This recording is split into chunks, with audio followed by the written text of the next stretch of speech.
Salut à toi, bienvenue sur Vie tes rêves. Bah écoute, c'est Mickaël. Mickaël Pinto si tu ne me connais pas. Sinon, si tu me connais, bienvenue. Je suis content de te revoir sur ma chaîne. Ça fait quelques jours que j'avais pas fait de vidéo, une vidéo donc en direct, parce que j'avais pas mal de matos par rapport à ma dernière interview avec une amie à moi. Et j'avais envie de te faire une vidéo aujourd'hui sur mon type d'investissement préféré. Voilà, donc c'est le thème du jour, c'est parti.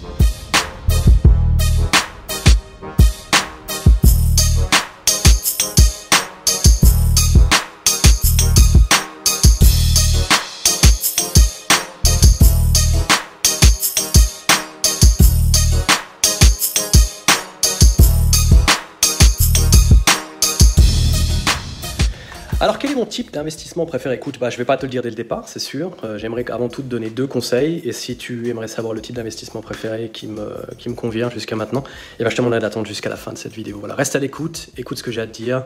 Et voilà, donc les deux premiers conseils, ou les deux conseils que je vais donner dans cette vidéo, le premier conseil, ce sera savoir générer des hauts revenus par rapport à tes compétences et par rapport à tes qualifications. Ça veut dire quoi? Ça veut dire qu'avant même d'avoir l'idée, le soupçon de vouloir investir de l'argent dans quelque chose, il faut déjà que tu arrives à un certain niveau, arriver à une certaine étape, à une certaine échelle, donc sur le développement personnel, c'est d'avoir déjà des revenus assez hauts, assez élevés par rapport à tes propres compétences, donc tes hard skills comme on dit.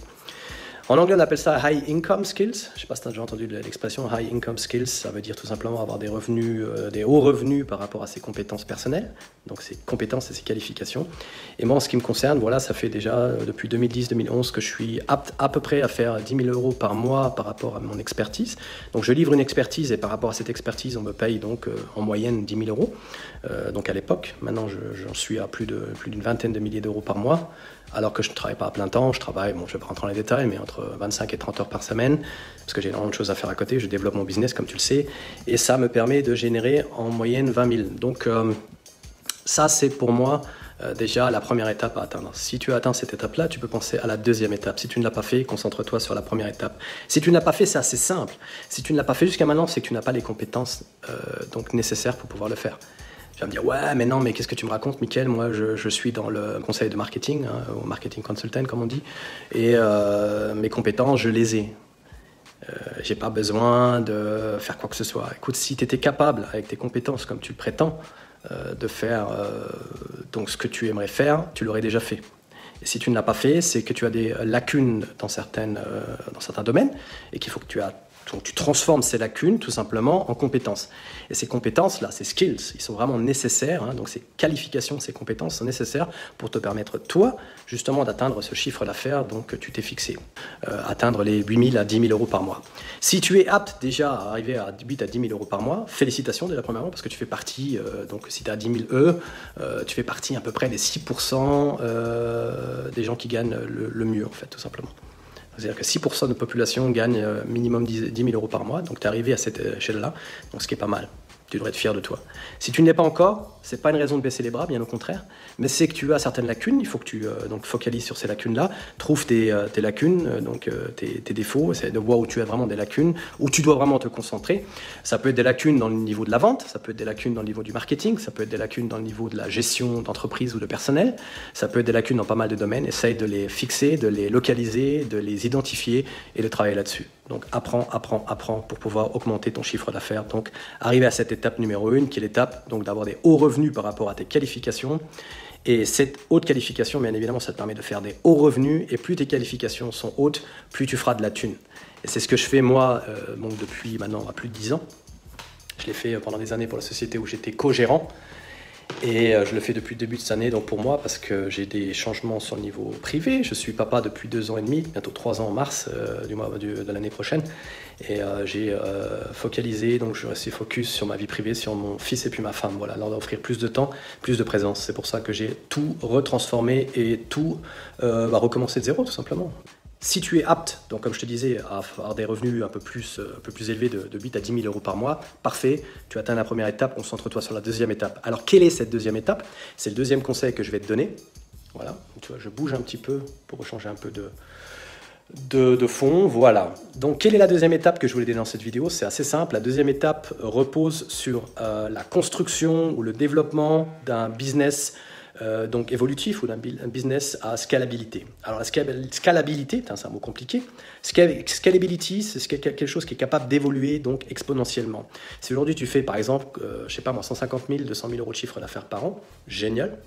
Parce que là, tu fais partie, comme je t'avais dit, des 6% de notre population au niveau des revenus, au niveau du niveau de vie. Et si tu es capable de faire ça, tu te demandes bien évidemment comment je peux faire évoluer donc, mon business pour pouvoir donc, faire le truc exponentiellement. C'est-à-dire que si tu faisais entre 8 et 10 000 euros par mois, donc à la première étape, tu atteins cette étape-là, donc tu fais à peu près entre les... on va dire les 110 000, 120 000 à l'année peut-être, si tu as vraiment bien bossé. Et bien la deuxième étape, c'est simplement de te dire, voilà, comment je peux atteindre les 500 000, comment je peux atteindre les 1 million, comment je peux atteindre les 5 millions. Et bien tout simplement en faisant croître ton business. Alors c'est-à-dire quoi? C'est-à-dire que toi, tu ne devras pas travailler plus, parce que si tu es payé à l'heure, bien évidemment, au bout d'un certain moment, tu pourras faire plus d'heures que 170 à 180 heures. Moi, j'ai eu des mois où je faisais 210 heures, mais je te dis même pas comment j'étais tanné. Et il faut être honnête, à partir de 170 à 180 heures, tes résultats ne sont plus du tout les mêmes que quand tu commences ton nouveau mois après quelques jours de repos. Non, on est que des humains, voilà. Et par rapport à ça, c'est assez simple. Il est important pour toi que tu te concentres vraiment sur la scalabilité ou alors l'évolution de ton business, c'est-à-dire que tu construis un système dans lequel tu as des sous-traitants, donc ça peut être des freelancers ou alors tu as des employés, donc des gens à qui tu délègues certaines tâches que toi tu avais, pour te concentrer, pour que ces gens-là fassent des revenus, oui bien évidemment. Alors il ne s'agit pas simplement d'avoir des tâches que tu décentralises, que tu délègues, mais simplement d'avoir des gens qui travaillent pour toi. Ça peut être des partenaires, ça peut être des freelancers, ça peut être des employés. Et ces gens-là sont des multiplicateurs. C'est des multiplicateurs parce que toi, si tu faisais 2 à 3 à 4 000 par jour, donc ta facturation, peut-être qu'eux, ils font peut-être 1 500, 2 000 par jour, peut-être même que 500 ou 600. Mais si tu en as 10 qui font ça, tu imagines combien tu fais de thunes. Et donc, ça te permet donc de scaler ton business. Tu as un système qui fonctionne. Et c'est plus la société Michael Pinto, mais en fait, c'est la société de Michael Pinto qui s'appelle, je sais pas moi, masterconsulting.com par exemple. Non, voilà. Ensuite, tu arrives à la deuxième étape et que tu as monté un business qui est scalable, c'est-à-dire que ton business, il fait plus de 200 000, mais tu fais par exemple 2 millions, 3 millions, 4 millions. Là, ensuite, tu peux te concentrer peu à peu sur tout ce qui est investissement. Et donc, pour en arriver à ce que je voulais te dire, avant d'arriver à la troisième étape, qui est vraiment l'étape la plus importante, ce qui est vraiment d'investir dans d'autres domaines, donc le type d'investissement qui est pour moi le plus important à l'heure actuelle, c'est simple, c'est d'investir en toi, tu es ta source de revenus, mais tu es aussi ta source d'investissement préférée.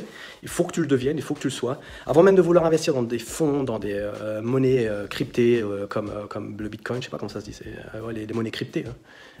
Voilà, c'est le Bitcoin, Ethereum et tout ça, avant d'investir dans des actions, avant d'investir dans des sociétés, dans l'immobilier, investis dans ce qui est sûr.